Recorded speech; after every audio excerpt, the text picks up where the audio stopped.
বাংলাদেশ সীমান্তে তৎপরতা আরও বাড়াতে পশ্চিমবঙ্গে তৈরি হচ্ছে ভারতীয় সীমান্তরক্ষী বাহিনী বিএসএফ এর নতুন আউটপোস্ট। দেয়া হতে পারে বৈদ্যুতিক বেড়াও। এজন্য বাহিনীটিকে জমি বরাদ্দ দিয়েছেন পশ্চিমবঙ্গের মুখ্যমন্ত্রী মমতা বন্দ্যোপাধ্যায়। নদিয়ার করিমপুরে বিএসএফকে এই জমি বরাদ্দ দেয়া হয়। সীমান্তে বিএসএফ এর বেড়া নির্মাণ ঘিরে চলমান টানাপোড়েন ও উত্তেজনার মধ্যেই বিএসএফ এর এই নতুন উদ্যোগ পরিস্থিতি আরও উস্কে দিতে পারে। আনন্দবাজার জানিয়েছে, পশ্চিমবঙ্গের নদিয়া জেলার সাথে প্রায় ২১৬ কিলোমিটারের সীমান্ত রয়েছে বাংলাদেশের। তার মধ্যে ২০ কিলোমিটার এলাকায় কাঁটাতারের বেড়া নেই।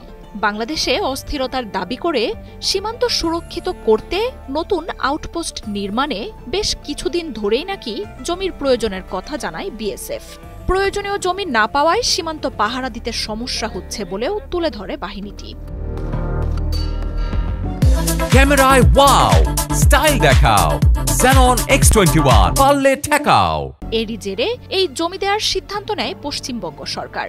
সোমবার মুখ্যমন্ত্রী মমতা বন্দ্যোপাধ্যায়ের নেতৃত্বে মন্ত্রিসভার বৈঠক বসে। সেখানেই বিএসএফকে 0.9 একর জমি বরাদ্দ দেয়া হয়। রাজ্যটির নদিয়ার করিমপুরে তৈরি হবে নতুন এই আউটপোস্ট। দেয়া হতে পারে বৈদ্যুতিক বেড়াও। বাংলাদেশকে ঘিরে কয়েক মাস ধরেই তুমুল রাজনীতি চলছে ভারতে।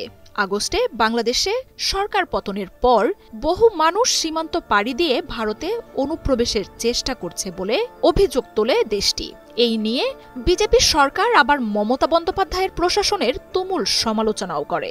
তবে বাংলাদেশিদের অবৈধভাবে ঢুকতে বিএসএফই সাহায্য করছে বলে উল্টো তোপ দাগেন মমতা। দাবি পাল্টা দাবি ঘিরে উত্তেজনাও ছড়ায়।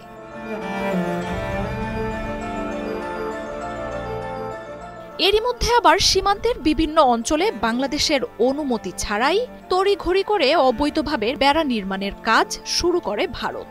পাচার ও অনুপ্রবেশ ঠেকানোর কথা জানিয়ে বাংলাদেশের বিভিন্ন সীমান্তে তৎপরতাও বাড়ায় বিএসএফ। ইন্ডিয়ান এক্সপ্রেস বলছে, বাংলাদেশ সীমান্তে কাঁটাতারের বেড়া ও আউটপোস্ট তৈরি সরকারের অগ্রাধিকার বলে ভারতের স্বরাষ্ট্র মন্ত্রণালয়ের পক্ষ থেকে জানানো হয়েছে।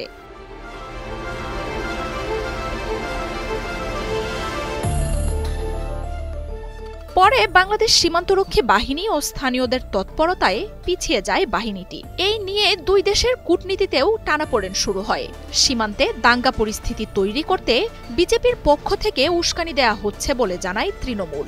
সীমান্ত ঘিরে ষড়যন্ত্র চলছে বলে মন্তব্য করেন মুখ্যমন্ত্রী মমতা বন্দ্যোপাধ্যায়ও। তবে ভারতীয় সীমান্তরক্ষী বাহিনীটি যে নিজেদের তৎপরতা বন্ধ করেনি তা জমি বরাদ্দের এই ঘটনায় স্পষ্ট হয়ে গেছে। এছাড়াও ভারতের প্রজাতন্ত্র দিবসে বাংলাদেশের দিক থেকে হুমকি আসতে পারে। সীমান্তে অপারেশনস অ্যালার্ট জারি করে বিএসএফ। এর আওতায় সীমান্তে মহড়া, টহল সহ তৎপরতা আরও জোরালো করেছে দেশটি। কিছুদিন আগেই নদিয়ায় বাংলাদেশ সীমান্তে বাংকারের সন্ধান পাওয়ার কথাও জানায় বিএসএফ। চোরাচালানের জন্য এটি ব্যবহার করা হয় বলেও অভিযোগ তোলে তারা। মার্জিয়া উপমা, ৭১।